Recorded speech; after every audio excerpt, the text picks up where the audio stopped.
Up, down, left, right. Up, down, left, right. Up, down, left, right. Up, down, left, right. Up, down, left, right. What's up, YouTube? I'm just another guy, and welcome back to my rise to fame. So here we are, the Manchester City live com. I accidentally continued forward, so the match is actually ready in place, so we can start that pretty much as soon as we're going over the things I have to go over. So nearly at my year anniversary from joining the club. I believe I joined around the 10th of December or something, so a few days away from that year anniversary, and things are going great so far this season. I've also got a new coaching badge, and I have a Continental B license. I'm happy to keep that Continental B license just for a little while. One thing I'm kind of annoyed about is I don't really know how to get my mental stats up. I don't know what I can do to get them stats up, because my level of discipline and my man management is really hindering me. I think if I had better level of discipline and man management, I could talk to players and approach players in better manners and have a little bit more of a control over my team. But I don't have that right now, and I don't know how to get that up.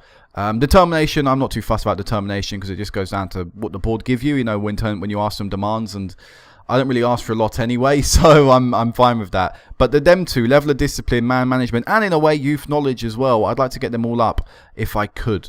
In fact, I'd like to get all the stats up overall as a whole, and I just don't know how to get them up. I mean, coaching is a bit obvious. Get a new coaching badge, your coaching improves, but I don't know how to get that up. And I thought over time it would change, but it's 8 years and it's still nothing's drastically changed. I think my player knowledge has improved a bit, but apart from that, it's pretty much the same. But anyway, let's move on. So we're going to go to Brazil quickly and stop off here. We've got our draw for the Copa America. Now, I didn't know how the Copa America was actually drawn out. And it turns out Brazil, Argentina, and I'm guessing the hosts can't play each other. I mean, I don't know if it's Brazil, Argentina specifically, but it was in the case that I was able to see it. So, you know, we avoided one of the bigger teams. It was about getting the easier teams next. And we got Costa Rica's under 23s. Costa Rica are actually a northern team, of course. They are a part of the North American continent, but I'm guessing they're allowed to also play in the South American continent. So we've got their under 23s, which is an easier draw. Obviously, Costa Rica are a decent national team, but not a great one. So that was always an easier draw anyway. We've also got Peru, who are currently ranked, I don't actually know this, ranked 81st in the world. And we've also got Venezuela, who are also ranked 119th in the world. So we've been given a very easy draw, and definitely one we can get through in a group. Hopefully get 3 wins out of 3 and actually top the group, and then look to progress on from there. So, yeah, Copa America, really looking forward to that in the summer. That's when this all officially comes into play. So, yeah, I might actually just, you know, do a Copa America knockout round. I think if we get past the groups, I'll do the Copa America live com. If not, because I don't think the groups are going to be too important or too interesting. But yeah, knockout round, knockout stages, I think that's something I could be interested in doing. So it might be one big video of just the Copa America, all the knockout rounds that we're in. But that's just a little bit I want to talk about Brazil. No other news really there.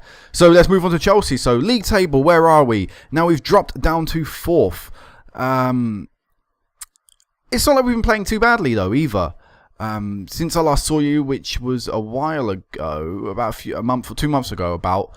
yeah, we've done all right. Recently, we've had a little dip in form. I think tiredness is starting to affect the team, but it's not been too bad. And the big game against Manchester City today could be crucial come the end season. So it's really important that we can, you know, get a result today. But in terms of how, you know, in terms of our recent form, like I said, it's not been too great. I reckon tiredness is becoming a little bit of an issue, but also we've had some tricky fixtures. We've had some tricky teams in the past few games, in the past few weeks, actually, I should say, because it's been, like I said, pretty congested fixture list. So, once we get past this little tricky stage, I'm sure we can get back on, you know, winning ways, just win, and I'm confident about that. We're through to the Champions League first knockout round. Sorry, we knew that. By the 4th game, we knew that in the last match that we were through. Recently, we just lost to Zenit in the group. That was a disappointing defeat. A game we didn't really deserve to lose.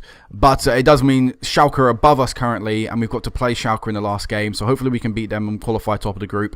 But I don't really mind, I should say, either way. I think that... you know, we're going to get a tough draw anyway. It's the Champions League, you know, finishing 1st or 2nd rarely makes a difference.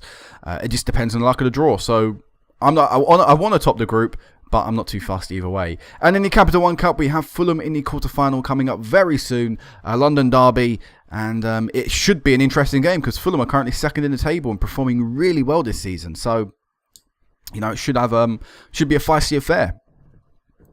But let's go into the fixtures and have a look at what we did since I last saw you. So, last time I saw you was after the Swansea 1-0 victory.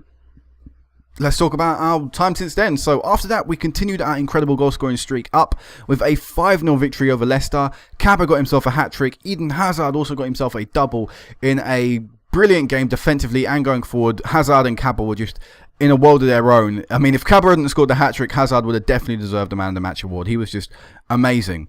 So that was really good. But then we went on to Sparta Prague, and we actually drew 2-2 to them at home. I was really surprised by this performance, especially when you consider the fact they got a man sent off in the 56th minute. But it was one of them weird situations where, again, the man got sent off and there were no highlights, and it just, the time sort of whizzed by, so I made some changes, I changed up the tactic, and still no highlights, and I knew we'd drawn the game after that point. But we shouldn't have drawn to these guys. Once we took the lead in the first minute, we should have held on, or at least grown on that lead. We ended up having to come back from 2-1 behind. Eden Hazard with the 55th minute goal, just before the sending off to Wolf, and yeah, it was just a disappointing draw, and it felt like a defeat in a way because we should be beating Spartak Prague at home. After that, we lost our first game of the season, and I believe it was my first home league defeat, and it came to Reading. I mean, I couldn't believe it. We were all over them. We thoroughly deserved to win the game based on the match stats, but the performance, it was just lackluster, just so poor. Reading, in a way, deserved the game because they took the chances when they came. Our chances were they were limited. And when they did come, we just didn't take them at all. We were just shocking out there. And that worried me, that performance, because I don't know. It just really worried me because it was our first defeat since the Man U game. And I said it would be important to see how we react to defeat in one of these games. And it actually came in a Reading game. So after that, we went to the Capital One Cup, and we did get back onto winning ways. 4-1 victory. Pretty much paid the first team. I did rotate a few people. Nathan Pearce came in and John Mumbelli as well. But it was still a strong enough team to completely dominate Southampton and come back from falling 1-0 behind to win 4-1. Really comfortable victory, and thoroughly deserved it as well. And nice to get that progression through to the next round of Capital One Cup. Quarter-final against Fulham at Craven Cottage. Anyway, after that, we played West Brom and beat them 2-1. Yet again, we didn't get a game, we didn't 4-1 behind. Sorry, that's a different game. Yes, we did take the lead in this one just before half-time. Very fortunate in taking the lead before half-time. Chris Woods did equalise for West Brom before Marcus Parker, who got us a goal in the 70th minute. Again, another dominating display, one we did thoroughly deserve to win, and it's just been pretty similar for all games we've played in this season, apart from a few. We've dominated matches, and we have deserved our victory when it's come. So, yeah, it's good. Good for us. Moving on, we then played Spartak Prague in the Champions League away from home, and this time we got a scoreline that reflected the difference in the class between the two teams. Oscar, Parker, and Hazard all getting on the score sheet, the three attacking midfielders, and like I say, it was a scoreline that reflected the quality between the two teams. The match stats maybe didn't reflect that, but the scoreline did. And we, in a way, we did deserve the win as well. Then came our tricky run of fixtures. And to start it all off, we went to Anfield and played Liverpool. And we threw away a brilliant chance to win the game. We were all over Liverpool to a point. And then Liverpool started growing back into the game. Then it became an evenly fought match. We did score just at the start of the first half. And I thought we were going to hold on to the game until out of nowhere, Liverpool got themselves a 91st minute equaliser. I'm absolutely gutted that we didn't win this game. It's 2 points dropped in my eyes. And you should be, if you have a 1-0 lead by the 90th minute at Anfield, you should be holding on. And I've got to ask questions to my team why we didn't. That's the harsh truth. After that, we played Fulham, and they put up an even tougher fight than Liverpool did. Marcus Lopez gave them the lead in the 13th minute. Thomas Callas then gave us an own goal. One thing I have to state for this game, actually, is that Stones was injured, and Stones has been injured for a while. He's actually returned now. And it did mean Ivan was playing in a few games. But for this match in particular, Ferreira, our left-back, was also injured. So Robert Bellamy, a youth boy, ended up starting for us. And he actually got the goal from Thomas Callas. It was his cross which led to a Thomas Callas mistake, pushing it in his own net. So, that was a little bit fortunate getting us back in the game. But as you can see, Belotti turned on the style in a way, and before half-time had made it 3-2. Got 2 goals in quick succession. We did get one back just after his second goal, and Fulham's third. but it did mean we had a whole second half to try and come back from our 1-goal deficit that we had. And it took until the 84th minute and for a penalty for us to finally get that.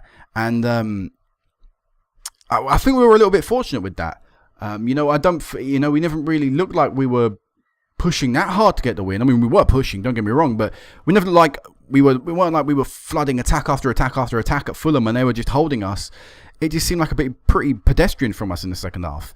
And like I say, I think we were in a way a bit fortunate. I mean, it was a penalty that I think we deserved, but not a penalty we deserved, but it was a penalty. But we were pretty fortunate that a penalty came to our saviour in a way and helped us get the point. So that was a disappointing draw. I would have loved to have beat Fulham, obviously. And then we lost yet again, our third defeat of the season and our first defeat in the Champions League. And it came to Zenit. Zenit, a team up to this point in the Champions League, had not picked up a point, and they'd only had 2 shots all game. Another disappointing display, especially going forward. Jean-Claude Van Damme. Sorry about that.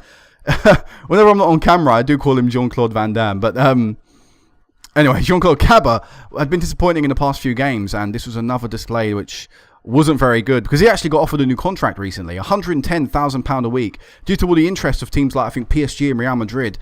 Basically he said, give me a new contract or I'm going to kick up a fuss. And I was like, after all the trouble I've had with other players, I don't really want that with you. So I gave him the new contract, and right now he's not really displaying that he deserved it. But this was a shocking defeat, one that should never ever have occurred before the game and even after the game when you see what actually happened. But we've got a little bit of hope before this City game. 3 games without a win. It was I was looking pretty nervous towards the City game. Then we come up against Tottenham, and yet again Tottenham have been doing really well recently. Of course, last year when we joined, they were the team we first played, and they beat us in a game between the 15th and 16th place team, I believe it was, or was it 15th or 14th?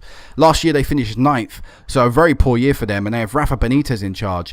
And before the game, I was doing all compliments to Rafa Benitez, and during the game, again, we wiped the floor with them, but it was them who took the lead. Lewis Holtby got them a goal in the 49th minute in only, I think, their second shot of the game.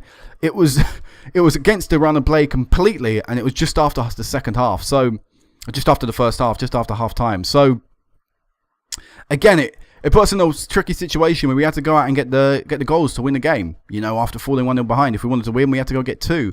And it took until the 82nd minute for us to finally break down Tottenham and finally get the goal I think we deserved. Marcos Parker with the goal scorer.